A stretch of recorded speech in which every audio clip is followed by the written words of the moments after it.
ආයිබෝවන් පෙරවන් සරණයි.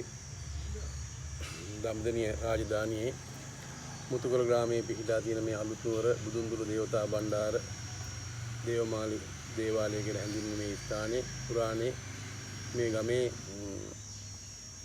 පිරිමි ළමයි හදන්න බැරි වෙලා තියෙනවා. ඒ පිරිමි ළමයි හදන්න බැරි වෙච්ච අවස්ථාවේදී මේ ගමේ හිටපු පරණ උදවිය ගිහිල්ලා අලුත්නුවර දෙවියන්ට බාරයක් වුණාම ඒ දෙවිය මේ ස්ථානට වැඩලා මෙතන මේ පේන අරලිය ගහයට කම්බ කණුව කියලා කණුවක් හිටවලා යක්කු වලලා බැඳලා ගහලා යබ්බාණෙන් ගහලා යබ්බාණෙන් මේ නාකොළකොට මේ ටිකක් එහාට වෙන්න තියෙනවා කුඩාවය කියලා ස්ථානයක්. කුඩාවයෙන් නාකොළකොටෙන් පස්සෙදලා මේ මළුව කොට කරලා හදපු දේවාලයක් තමයි මේ අලුත්නුවර මේ මුතුගල පාලුග මල්ලිය කියන මේ දේවාලය.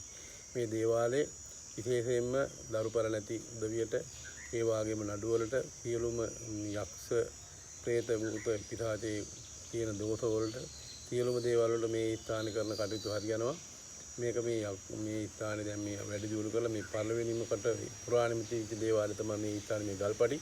ඊට පස්සේ මේ නවීකරණය කරලා තියෙන මේ දේවාලේ මේ ස්ථානේ මේ බහිරව දේවාලයක් ඒ වගේම නවග්‍රහ දේවාලයක් ඊශ්වර දෙවියන්ගේ දේවාලයක් සියලුම දෙවි දේවතාවුන් වහන්සේලාගේ දේවමාලිගා මේ ස්ථානේ පැවැත්වෙන කාන්ති කර්ම කටයුතු තමයි මේ ස්ථානේ කෙරෙන්නේ. මේක මේ පුරා අලුත්නුවර දඹදිවි රජුරෝ තමයි අලුත්නුවර දේවාලය හදලා තියෙන්නේ. ඒ රජ කාලේ හදාපු ස්ථානක් තමයි මේ මුතුගල පාලුග මල්ලිය දේවතා බණ්ඩාර දේවාලය කියලා කියන්නේ.